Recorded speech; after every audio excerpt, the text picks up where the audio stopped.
Marriage కాకముందు సమోసా చేశాం మా ఇంట్లో. చాలా డేస్ అవుతుందని సమోసా చేస్తా అని చెప్పిన మా బావతో. మా బావ ఏమన్నాడంటే, "బయట టేస్ట్ బాగుంటే నువ్వు ఇంట్లో చేస్తే అంత మంచిగా వస్తాయా?" అన్నాడు.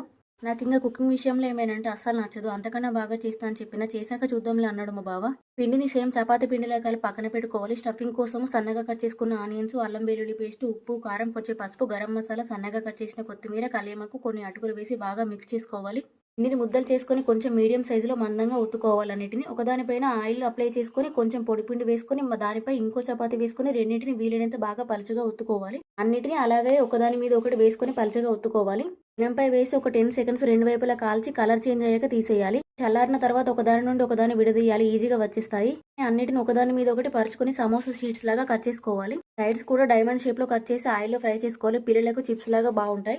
షీట్ పై మైదా పిండి అండ్ వాటర్ కలిపి చేసుకున్న పేస్ట్ వేసి సమోసా షేప్ మలుచుకొని ఆనియన్ స్టఫింగ్ మొత్తం అందులో పెట్టి మంచిగా క్లోజ్ చేసుకోవాలి. ఆయిల్లో డీప్ ఫ్రై చేసుకోవాలి. చాలా బాగుంటాయి టేస్ట్ అయితే.